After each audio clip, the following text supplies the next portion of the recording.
I'm Jessica Minton for IB Times TV, and I'm here on the floor of the New York Stock Exchange where stocks were up at the open as investors shrugged off a weak report on the U.S. labor market.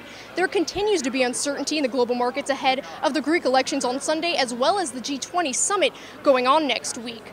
Mark Otto, who's the vice president of Knight Capital Americas, is going to be speaking with us about the consumer data release this week, as well as the Greek elections and the lowering of China's GDP growth forecast. The Labor Department announced on Thursday that its consumer price index dropped 0.3% last month after being flat in April, and May's decline was the sharpest since December 2008. The stalling U.S. recovery and a worsening debt crisis in Europe have increased expectations of further monetary stimulus by the Federal Reserve, but economists are divided on whether the central bank will act when it holds its next policy meeting on Tuesday and Wednesday. Consumer prices fell in May by the most in 3 years. Do you think this will give the Federal Reserve more room to help the economy? Definitely. I think the market is actually moving today on speculation that the Fed is going to step in and either impose a QE3 or an extension of Operation Twist as a result of that. Moody's Investors Service cut its rating on Spanish government debt on Wednesday by 3 notches, saying the newly approved Eurozone plan to help Spanish banks will increase the country's debt burden. Spain and Italy promised new measures to repair their public finances as their soaring borrowing costs raised new alarm ahead of a crucial Greek election.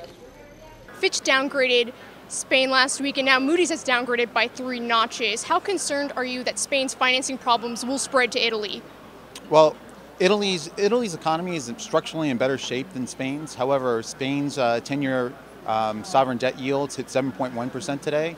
7% is that psychological level where Greece, Ireland, and Portugal all had to practically tap out and cry uncle and ask for a bailout. So it seems as though if the situation continues to deteriorate in Spain, that contagion effect may actually impact Italy.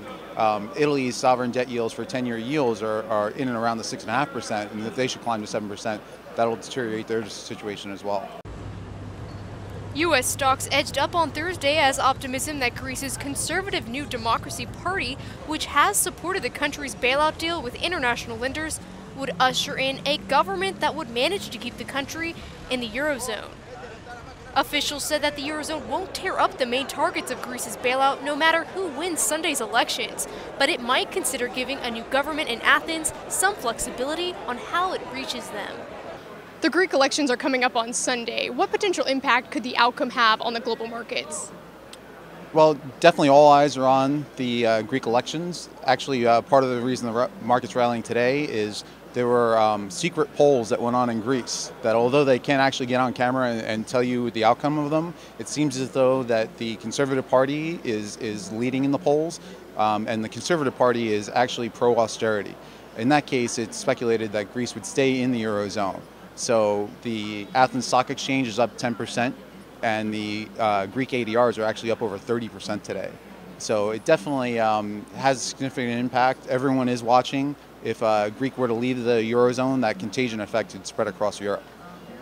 China's annual economic growth could drop below 7% in the second quarter if weak activity persists in June. China reported economic growth of just 6.6% in the first quarter of 2009. The sub-7% growth would reflect the pace of the economy during the global financial crisis. If you look at it, China traditionally always aims low and comes in above their forecast. For many years now, China has been looking at 8% as their benchmark, and they've come in over 9%.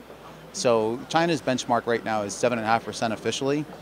So this indicator that someone was actually saying that it was 7. If you look at the U.S. analysts from the banks, Goldman Sachs, JPM, Deutsche Bank, and Reuters actually had an analyst poll as well. All of them are indicating that Q2 GDP for China is going to be in the high 7s. So I think that's actually more accurate. This past Thursday, China actually lowered rates by 0.25%. A lot of people thought that the data dump that was actually coming out this past weekend was going to be bearish, and we're thinking that, the worst case scenario was coming. However, the indications are that China's change in trying to shift their economy from focusing on exports to domestic consumption is actually taking root. And that's evident in the fact that imports and exports both doubled forecasts over this past weekend. So that was definitely bullish. Another bullish indicator is that yuan lending landed at 7.93 billion. The forecast was 700 billion. I'm sorry, 793 billion versus 700 billion. So that's a bullish indicator that people are actually borrowing yuan. So I'm not too concerned with China. I think that their play is that they're actually going to fine-tune their economy. The IMF said today that the G20 summit will focus on ways to spur economic growth as well as on the Eurozone debt crisis. The G20 summit comes just after Greeks go to the polls on Sunday in an election that will determine whether the debt-stricken country will remain in the Eurozone. I'm Jessica Minton for IB Times TV, reporting from the New York Stock Exchange.